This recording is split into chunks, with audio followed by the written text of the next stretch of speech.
They are the leaders of the Unity Task Force organized by Joe Biden and Bernie Sanders, an assortment of centrists and progressives who will meet ahead of the Democratic National Convention to shape official party policy on everything from the environment to the economy. Their task, Biden explained, is nothing less than creating a united party, and Sanders commended the former vice president for working with his now inert campaign to assemble a group of leading thinkers and activists who can and will unify our party in a transformational and progressive direction. Before that business, the group must first make peace with the presumptive nominee. Even with the blessing of Sanders, it won't be easy. Many are uneasy with Biden. Some question his mental fitness. Barely a month back, the pandemic has quickly made party infighting a distant memory, but not long ago the party was wrestling with an identity crisis, one primary at a time. And after Biden bagged Super Tuesday, Stacey Walker bemoaned the number of progressives who are jumping ship for the centrist candidate. I think part of the reason so many folks become cynical of politics is when they hear someone effectively saying for weeks, months that they have serious concerns about Biden,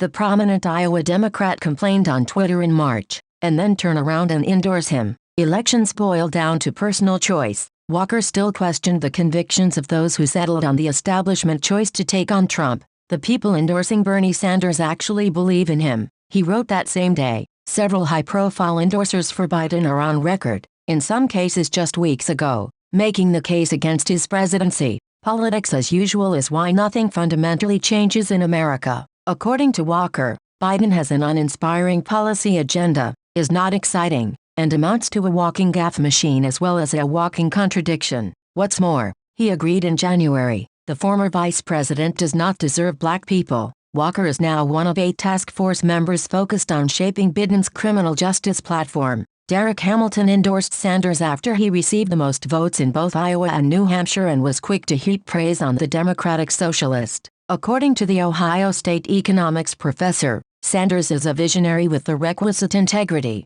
Biden? Not so much. When the two frontrunners met for their first and last one-on-one debate, Hamilton didn't hold back. After an answer Biden gave on health care, he wrote in now-deleted tweets that the candidate is not the person I want to lead during a pandemic. A comment Biden made about Ebola led Hamilton to conclude that he was not presidential altogether. In his estimation, the centrist was inauthentic and had been reduced to talking point sound bites. Hamilton is now a member of the task force's subcommittee on the economy. While Biden quickly became the establishment favorite in 2020, many were willing to overlook his progressive credentials as the vice president to the most progressive executive in history. Worse for him, some argued that Barack Obama and Biden were paving the way for Trump on blocking immigration. Marisa Franco summed up that sentiment in a 2016 article for Slate headlined "The Deportation Machine Obama Built for President Trump." The previous administration had expanded immigration and customs enforcement efforts and ended up deporting more illegal immigrants than the last Republican president. As a result,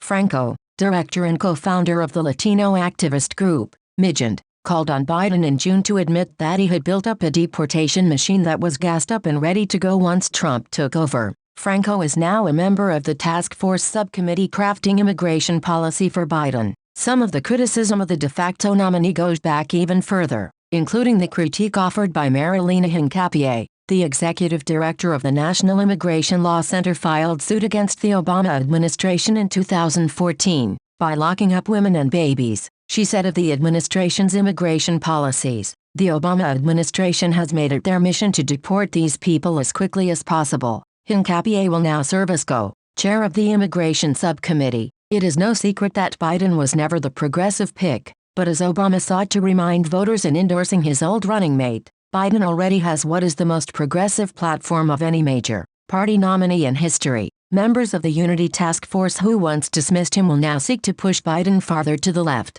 The candidate welcomes them. Asked about these critics turned advisors, the campaign did not respond to a request for comment.